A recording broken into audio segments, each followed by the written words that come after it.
RPSC first grade 2022 group D के GK के question paper के यहाँ से मैथ्स के और रीजनिंग क्वेश्चन देखने हैं। पहला क्वेश्चन कहता है यदि ए बी सी अशून्य परिमेय संख्याएं इस प्रकार है कि ए बी सी बराबर 1 है तो यहाँ से इसकी वैल्यू बतानी है। तो अगर इसकी हम वैल्यू देखें, इसको सॉल्व करें पहले। बी इनवर्स लिखा है तो 1/b 1/a 1/c लिखेंगे। A inverse B inverse C inverse को उसको सॉल्व करेंगे तो वैल्यू ये आएगी। इसमें A B C equals to 1 दिया है तो सी इक्वल्स टू 1/ab है। तो जहां भी सी है उसकी जगह 1/ab शिफ्ट कर दें, एक्सप्रेशन ये बन जाएगा। जिसको अगर आगे सॉल्व करेंगे तो यहाँ से लघुत्तम लेने पर ये वैल्यू आएगी, इसकी वैल्यू आ गई 1, तो दिए गए एक्सप्रेशन की वैल्यू आ रही है 1। यहाँ से हमारा सेकेंड ऑप्शन इसमें करेक्ट हो जाएगा। नेक्स्ट क्वेश्चन कहता है यहाँ से रीजनिंग मैथ्स में ही लेना है हमें। शिखर अपनी माता के विवाह के 2 वर्ष बाद पैदा हुआ। उसकी माता उसके पिता से 5 वर्ष छोटी थी। शिखर की आयु 10 वर्ष और उसकी माता उससे 20 वर्ष बड़ी है। विवाह के समय उनकी आयु क्या थी? तो यहाँ से शिखर की आज की आयु 10 वर्ष और उसकी माता उससे 20 वर्ष बड़ी है। मतलब आज के समय शिखर की माँ 30 वर्ष की है और उसके पिता की आयु, विवाह के समय उसके पिता की आयु क्या थी? और विवाह के 2 वर्ष बाद हुआ, मतलब यहाँ से 30 वर्ष पहले यहाँ पर अगर हम देखें, अब जब शिखर हुआ ही नहीं था, पैदा ही नहीं हुआ था, तो उसकी माता की आयु यहाँ से 20 वर्ष बढ़ी है। तो उसकी माता उस समय 20 वर्ष की थी। 2 वर्ष के बाद पैदा हुआ यानी 18 वर्ष की थी विवाह के समय। और माता उसके पिता से कितने वर्ष? 5 वर्ष छोटी है। तो 18 + 5 करेंगे 23 वर्ष आएगी उसके पिता की आयु, यानी फोर्थ ऑप्शन यहाँ से करेक्ट हो जाएगा। नेक्स्ट क्वेश्चन कहता है यहाँ से ax³ bx² + 4x - 3 x + 1 और x - 2 से विभाज्य करने पर विभाज्य है, मतलब भाग जाता है यहाँ से। जब x का मान -1 और +2 रखते हैं तो वैल्यू ओवरऑल 0 आएगी। तो a और b का मान निकालना है। तो जब x का मान -1 रखते हैं और 2 रखते हैं वैल्यू 0 आती है। कंपेयर करें, जैसे x का मान -1 रखते हैं वैल्यू आएगी -a + b -4 - 3। सॉल्व करने पर -a + b -7 बराबर 0 आएगा। ए बी यहाँ से भी कंपेयर कर सकते हैं, फिर x बराबर 2 रखें तो 2 रखने पर एक्सप्रेशन बनेगा। ये दोनों इक्वेशंस को सॉल्व करते हैं। ए की वैल्यू -11/4, बी की वैल्यू 17/4 आएगी हमारे पास। फर्स्ट ऑप्शन इसमें हमारे पास यहाँ से करेक्ट मिलेगा। नेक्स्ट कहता है एक कारखाने में 10 श्रमिकों को 13.5 रुपए प्रतिदिन और 18 श्रमिकों को 12 रुपए प्रतिदिन, 5 श्रमिकों को 25 रुपए प्रतिदिन और 2 श्रमिकों को 42 रुपए प्रतिदिन पर रखा गया है। एक श्रमिक की प्रतिदिन औसत मजदूरी कितनी होगी?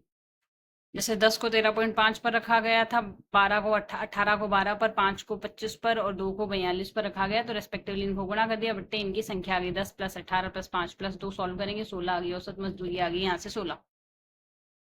सेकेंड ऑप्शन इसमें करेक्ट आ गया। नेक्स्ट कहता है यदि एक आंकड़े को बहुलक और माध्यिका के अंतर 24 है, माध्यिका और माध्य का अंतर कितना आएगा? बहुलक और माध्यिका z - m की वैल्यू हमारे पास 24 है, तो हमें m - x बार की वैल्यू निकाल। z - m इक्वल्स टू 24 है। z equals to 3m - 2x bar minus m equals to 24 आएगा। सॉल्व करेंगे 2m - 2x bar equals to 24, m - x bar equals to 12। Value आ गई 12। फर्स्ट ऑप्शन इसमें हमारे पास correct आ गया। ए यदि ए 2 अंकों की एक अभाज्य संख्या इस प्रकार है कि अंकों को आपस में बदल देने पर एक अन्य अभाज्य संख्या b बन जाती है।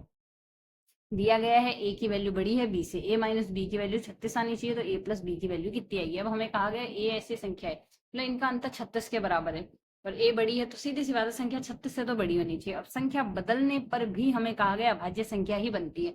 तो a की वैल्यू 73 ले सकते हैं। 73 माइनस अगर हम देखते हैं a 73 एक अभाज्य संख्या है, 37 बनेगी, वो भी एक अभाज्य संख्या है।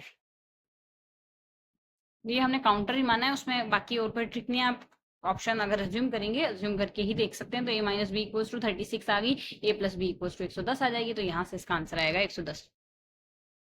फर्स्ट ऑप्शन इसके लिए करेक्ट आ जाएगा। नेक्स्ट है पृथ्वीराज विजय के लेखक, सॉरी ये नहीं करना हमें। यदि लंब वृत्ताकार बेलन की त्रिज्या और उसकी ऊंचाई प्रत्येक को 10% वृद्धि कर दी जाए तो उसके आयतन में कितनी वृद्धि होगी? तो बेलन और त्रिज्या, बेलन की त्रिज्या और ऊंचाई दोनों में वृद्धि की गई। तो हम मान के चलते हैं बेलन की ऊंचाई तो हम, त्रिज्या तो है हमारे पास 10 और ऊंचाई भी हम 10 ही मान लेते हैं। तो हमारे पास इसके इसमें क्षेत्रफल आयतन बनेगा πr² which is equal to π10³ आ गया। अब 10% की वृद्धि, 10 में 10% की वृद्धि यानी 1 की वृद्धि होगी। तो ओवरऑल 11 हम मानते हैं। तो उसके केस में हमारे आयतन बनेगा π11³ तो विच इज इक्वल टू 1331 पाई आ गया। तो वृद्धि कितनी हुई? 331/1000 × 100 विच इज इक्वल टू 33.1, 33.1% की वृद्धि हुई है। तो ऑप्शन करेक्ट होगा। थर्ड ऑप्शन इसमें हमारे पास करेक्ट आएगा। एक लंब वृत्तीय शंकु आकार का बर्तन की क्षमता v है और यदि इसका सिर नीचे की ओर है और इसकी ऊंचाई के आधे भाग तक पानी भरा हुआ है तो खाली बर्तन के खाली भाग का आयतन होगा। खाली भाग का आयतन बताना है। कुछ इस तरीके से हमारे पास आकृति। तो अगर हम यहाँ से देखें डी सी, यहाँ से D C upon B C, C हमने केंद्र माना हुआ है, मतलब लोवेस्ट पॉइंट सी, यहाँ से इस पॉइंट को सी मानते हैं। तो इसके केस में D C upon B C equals to DE upon में ए बी आएगा रेस्पेक्टिवली। अगर हम वैल्यू रखें, पूरी ऊंचाई आ गई डी सी और आधे भाग पर भरा हुआ है, तो यहाँ से आधा भाग में हमारे पास इसकी ऊंचाई 2h डबल आएगा, ये h का BC मतलब इस ऊंचाई को D से C तक की ऊंचाई को अगर h माने तो BC इसका डबल आएगा, तो वैल्यू 2h आ गई, which is equals to small r upon capital R, r equals to capital R upon 3 आएगा। छोटे शंकु का आयतन 1/3 पाई r स्क्वायर h आता है, तो h की वैल्यू h अपॉन 2 आएगी। सॉल्व करने पर वैल्यू आ गई v, वॉल्यूम अगर v था पहले तो v अपॉन 8 आ गया। खाली भाग का आयतन v minus v upon 8 which is equals to 7 upon 8v। Fourth option इसमें करेक्ट आएगा। लास्ट क्वेश्चन कहता है वेन आरेख में मोटे पुरुष नीली आंखों वाले व्यक्ति और भारतीय में सही संबंध दर्शाता है। तो सारे मोटे पुरुष नीली आंखों वाले हो जरूरी नहीं है, पर कुछ हो सकते हैं, और ये सारे भारतीय ये भी जरूरी है, तो फोर्थ ऑप्शन करेक्ट बने।